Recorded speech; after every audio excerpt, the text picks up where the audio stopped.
You're listening to Titans of the Trades. I'm your host, Ryan England, author of Hire Better People Faster and creator of the CoreFit hiring system, a proven process to help growing companies attract and retain only the best. I'm on a mission to revolutionize the perception of the trades and elevate it to new heights. After growing up in a blue-collar family, my passion for making the trades cool again runs deep.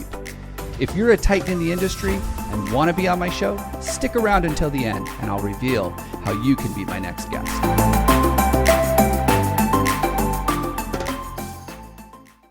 I'm your host, Ryan England, and today's guest owns a company called Hart Services. They do plumbing. They're getting into electrical, HVAC out in the Washington area. And it was such an honor to speak with Richard today and really learn his mindset, what's making things different for him and for his team, and how he's really impacting this next generation of workers so that he doesn't have to worry about the fact that most plumbers right now are aging out of the system and they are going to be retiring here in the next 5 to 10 years. So get ready to listen. This is a fun episode. You're going to learn a lot, and I know that there's going to be a ton of value for you to take back to your team. Let's dig in. Richard, welcome to the show. Thanks for having me, Ryan. I love talking to entrepreneurs, business owners, people that are making it happen in the trades, and you are one of them. We got to talk a little bit before the show, and I'm just really excited to hear your story and what it is that you're doing. You shared with me some cool things that are coming up. I can't wait to ask you questions about those. But before we get started, and ask you the same question I ask all my guests, what is the thing that most people believe in your industry that you're just like, yeah, ain't true? Let's shatter that myth right now. What is that for you? Oh, it's the limiting belief that there's no good people out there. And at the end of the day, in a service business or any business for that matter, the people are what make the business. And there's tons of them out there to find. Okay, now you've piqued my interest, and I'm sure the people listening to this as well. Please explain, elaborate on that for me. What do you mean there's good people out there? Yeah, well, you've heard lately over the last 4 years since COVID's hit us that service is dead, I'm sure. Yeah. Yeah, it's untrue. It's all about the standards that we hold ourselves to. We've got about 114 employees that love working here, right? They all deliver 5-star service, and it's didn't happen by accident. We work through it. We set standards. We hold each other accountable at a high level, and we make sure that we're out here showing up at a 5-star level, if that makes sense. So, yeah, it does. What I've heard, though, is that the only good people that are out there are working for somebody else. So if I want a good person who cares, that's going to do a good job, that's going to smile, take care of the customer, I got to go poach them from the competition. Is that the truth? Is that what we have to do? Not necessarily. First off, you got to have a brand that makes sense for everybody, that you got to be visible, right? And then you also got to work on growing your own people. I don't know how many people know that the average age of a plumber, for example, and at least in the state of Washington and pretty much across the nation, is 58 years old. We're a dying breed, and so it's up to us as the leaders of the industry to make sure that we're constantly growing the future and bringing up these kids out of school and giving them a path, giving them an opportunity to go out and kill life, Yeah. So you guys are doing that. I mean, you were telling me you've got some training, some classes that you run to show the next generation what it's like and make some good apprentices out of that. Tell me a little bit about that, because I think that's one of the reasons that you've been able to grow so fast in the last 10 years. It has, absolutely. I mean, it started out with me knocking on doors, walking the streets, right? There's not a whole lot of opportunity in the beginning. You got to create it. And so over the last 3 years, we've built Hart's Academy. We're working on getting it accredited so that we can work with the Wounded Warrior projects and things like that and try and get grants so that they can actually make a little more money than base wages, right? We had as a start out. But it's been pretty awesome. We've run 4 classes now, and there's some of our best people out there. They're bought in. They love serving the customer. We've taken them into a classroom and taught them the hands-on skills and codes of the trade, and then put them out on a platform and let them flood the thing for a while before we ever put them in anybody's houses.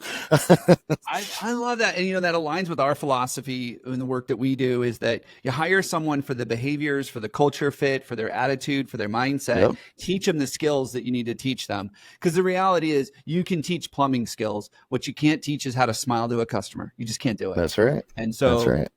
So I love that you've got this academy. I love that it's going to be accredited. Wounded warrior. So I'm guessing that there's some passion or purpose behind helping veterans get into these jobs. Absolutely. People that have come out of the military. I love that. What else are you guys doing over there at Hart's? Yeah, I mean, shucks, man. We started about 10 years ago. So this is actually our 10-year anniversary year. We are.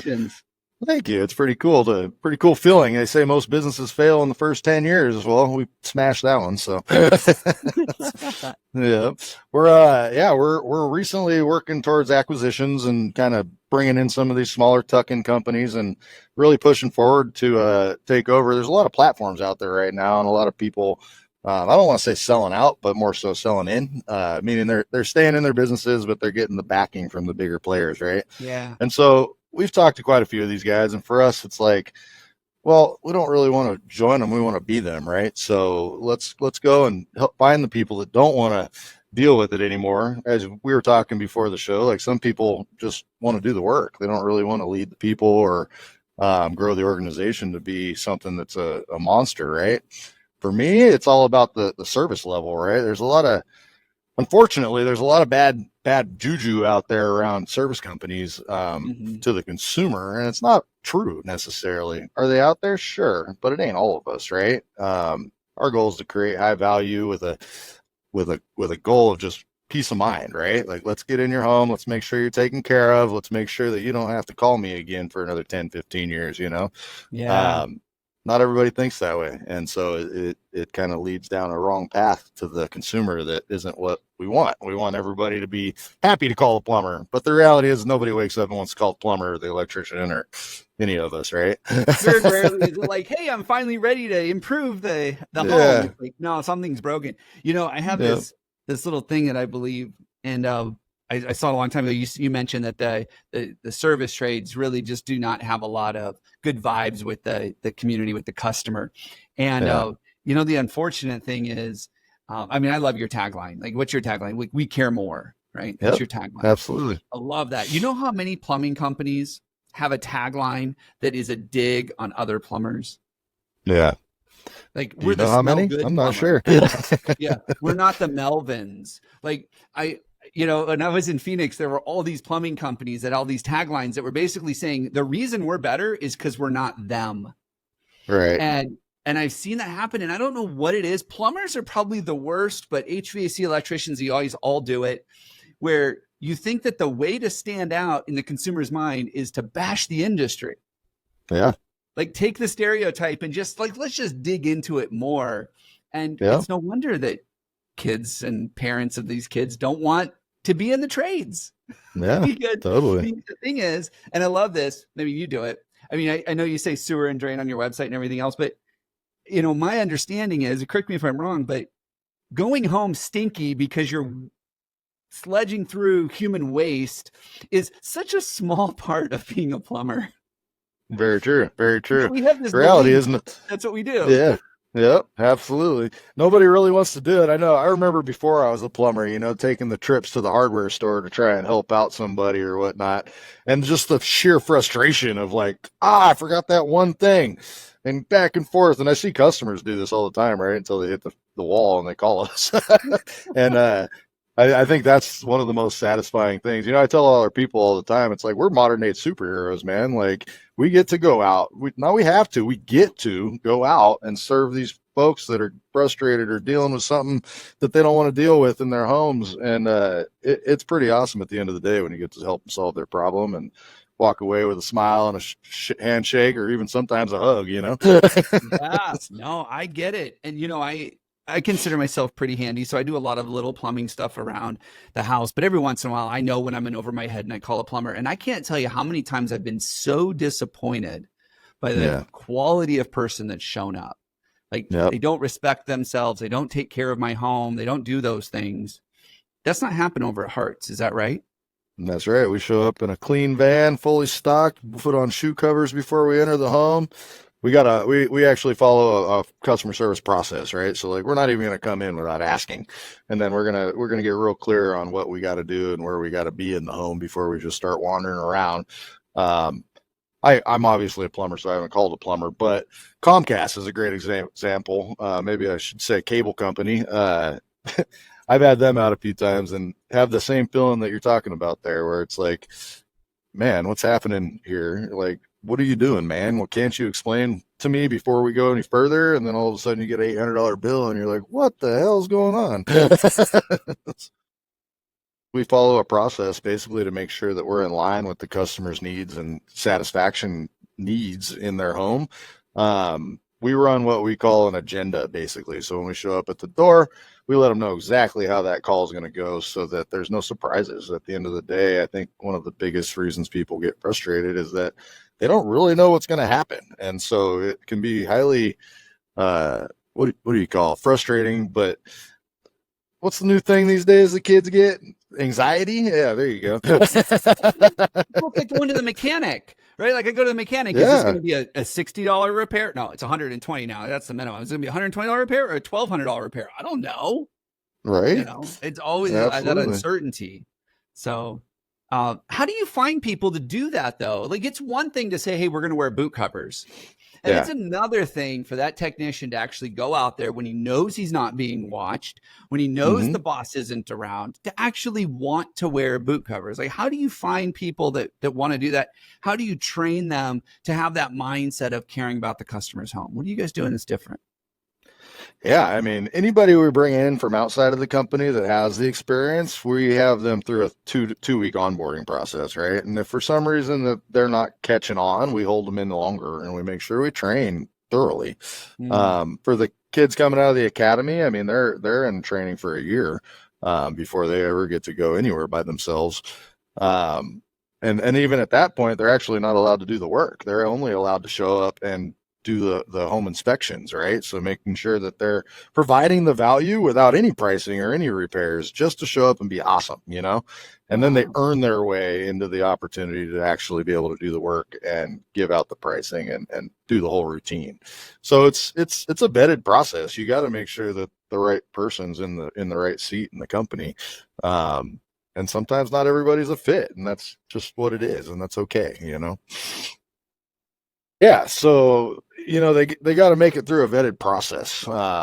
They're in training for a minimum of a year, and then once they get a chance to go out in the field on their own, we only allow them to go and do peace of mind inspections, right? So for Mm. our returning customers, we can come out once a year, do a thorough evaluation of the home, and just make sure that everything's looking good and not at any risk, right? So when they do get to hit the ground, they don't actually get to do any of the work or any of the repairs or any of the selling of the work. They actually only get to go in and create peace of mind for the customer, get through the home and educate them on what they got. If they do find something and the customer's interested in getting that repaired, then we actually send out the licensed plumber to do that. So it really does help them form in the right direction to just being awesome when they go to a customer's house. Anything less isn't acceptable, right? I love that mindset of taking the time to train, to onboard, to understand that. I mean, I'm guessing this means that sometimes you're duplicating the efforts, right? You've got the new guy that's out there who's doing the inspection, and then you're sending out the technician who really could have done it both at the same time. But it's more of that long-term mindset that you have of this is how Yeah. you make sure you turn out 10 or 12 people a year to grow your team. It's Yeah. fantastic. One of the biggest things that I've learned in 22 years of being a plumber myself now is that everybody wants to be a rock star, right? Meaning everybody they just want to be amazing at their job. Nobody goes to work and wants to be subpar, right? But Yep. if you don't give them the training and the education, then how do you ever expect them to get there? Not everybody has the go-getter mindset of like, I'm going to figure it out no matter what. So you got to teach them that. You got to help them understand that no matter what happens, it's going to be okay, man. We're going to figure this out. I don't have the answers for everything all the time. However, I do have the mindset that I can figure anything out, you know? Love that. So let's go back for 10 years, if you don't mind. How did you get into Yeah. this? Like, tell me a little bit about your story and what was really a turning point or two for you that made you say, hey, not only do we need this academy, not only do we need to onboard these guys for a year, not only do we need to create a little bit of redundancy so that we can continue to grow our own. Like, what were some of the milestones for you or some of the roadblocks that you ran into, and then how'd you get over those? Oh man, which ones? Geez, it's been 10 years of roadblocks. Let's stay focused on the people ones, the ones Yeah, that helped you just growing this great team of new plumbers coming into the industry that you're coaching and training. high standards is the start to that, right? So, Mm, I mean, it started out. I originally started plumbing in Maui, Hawaii, right? So, I did that for 10 years, moved to Washington. My wife was originally from here, and so we wanted to get our kids closer to grandparents and such. So when we came here, I'd worked for a few different companies that I really wasn't super stoked with. Just not the right culture fit for me, right? hmm. I want to be a modern day superhero. I'm not all about the dollars and cents. I'm about serving the customer, taking care of them, doing the right thing. Does it cost Yeah. money? Yeah, absolutely. So the first 6 or 8 people in the company were my apprentices, right? And so I trained them up from the ground up. I picked guys that knew nothing, that maybe they had roofing backgrounds or handyman backgrounds or whatnot, but they wanted something skilled and knowledgeable. So I took them under me. We had high standards. We worked hard. We got rid of that hourly mindset of like, oh, the longer it takes, the more I get paid. We got the mindset of let's do the right thing. Let's get this thing done so we can go home a little early and go play on the boat. Mm, love that. And let's give a great warranty and make it happen. So those first 6 or 8 guys that I got trained up are still with me today, and they actually carried on the tradition of training, right? So through our first 4 or 5 years, I would say, um, all people were grown in house. We really didn't hire too much knowledge from outside of our company. Um, about that 5 year mark, they proved that they could be the trainers, right? So we just kept Hmm. pushing and growing and doing the thing. About 3 years ago, we got wind of you can have your own school, right? Like why wouldn't you want to have a school, grow the future and really help uptick the industry with people since we have such a shortage of licensed and knowledgeable tradesmen. Um, and so for 3 years now, we've been running the academy. My first class is out. Some of the best technicians that we've ever had in the company. They're out giving options to customers every day and serving exactly how I would expect. We've also been through our share of people that didn't have that mindset, right? Hmm. Come from other companies. They have history. And they seem to know a lot, right? Yeah. And they're kind of hard to open their minds back up to the new way of doing things, which is 5-star service, man. If you're not getting 5-star, 6-star service, even, what are you doing? Because everybody's doing it nowadays. I love that. I want to repeat back some of the stuff that I heard, and if I'm missing this, let me know. But I heard you use a word that we use a lot here at Core Matters, which is culture fit. Yeah, And I love that. And I believe that if you hire for culture fit first, you're going to be much happier with the quality of team member that you get. They're going to produce more, they're going to align more, and they're just going to take better care of your customer. And absolutely. having that mindset for the first 5 or 6 years was great. What was it that or what are some of the things you do now when you bring someone that's skilled outside of your company? They weren't homegrown. They come in and you know, 6 months in, you're just like, yeah, we missed the mark on this one. We didn't hire for culture fit this time. We missed it. What are some of the things that you've done to either get ahead of that so you're no longer hiring people that aren't a culture fit? Or what are some things that you do with those team members to either get them on board or not? I think it starts with our core values. One of our everybody's favorite core value at Hearts is direct with respect, right? So see it, say it, direct with respect. It doesn't matter who you are or what you're doing in the company. You could be a call center rep for all I care. You see somebody showing up how we don't show up at Hearts, you're going to say it and you're going to bring it to the right person's attention. We're going to get real about it, and Mm-hmm. in a respectful way. We have tons of conversations. Ideally, we do it pre-hire, so we do a real vetted interview process, and we're one of our other core values is grow or die, right? So we're real transparent about the fact that like it doesn't matter who we are, how good we are, or what we know, we're always growing. Because if we're not, we're dying. Yeah. Pretty simple, you know. One of our other core values is service excellence, meaning we're going to show up and we're going to just be better than, right? Better than we were yesterday, for that matter. Not a bite on other companies, more on ourselves. If we're not growing every day, how are we shaping the industry? That's great. And so you talk about these core values, like you just rattle them off the tongue, like you live them, you believe them, like this is part of who you are, and they show up in everything that you do. Absolutely. I love that. I mean, there's so much impact that you can have when you double down on values, you stay focused on your culture, you hire for culture fit, and you start realizing, I love that you got the academy and that you're looking to get it accredited, because that's one of the things that's missing, especially in the service side of the world, is there's just not a lot of people that are training the next generation. They're thriving or hoping to thrive by just taking skilled talent from elsewhere. And it's never going to solve the problem if we don't start training the next generation. Richard, this was great. Thank you so much for your story, and thank you for sharing this with me. How do people learn more about what you're doing over at Hart? Maybe they follow you or just see the impact that you're making. You even mentioned that there might be opportunities for you to look at bringing other people into the Hart's brand and teaching them what you're doing over there. Absolutely. We're nobody said any of this stuff was easy. We've seen lots of stories over the years. We've had our own, right? But at the end of the day, you put in the work, things come back. We're looking at bringing in small companies and helping them get out of their bad situations and get them on a better path. At the end of the day, we're here to serve people, whether that's businesses or customers. And, we want to give the knowledge that we've learned over the years to other people and help them be part of something bigger than themselves, because that's ultimately what we all want. So heartservices.com is our website, and we're all over on Facebook and everywhere else. So reach out. We're always here to help.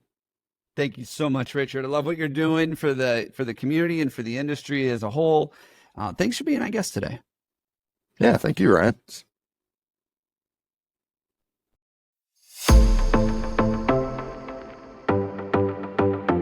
Ryan England here. Thank you so much for listening to Titans of the Trades. If you're a titan in the construction, manufacturing, or skilled trades industry and would like to be a guest on my show, please visit podcast.corematters.com.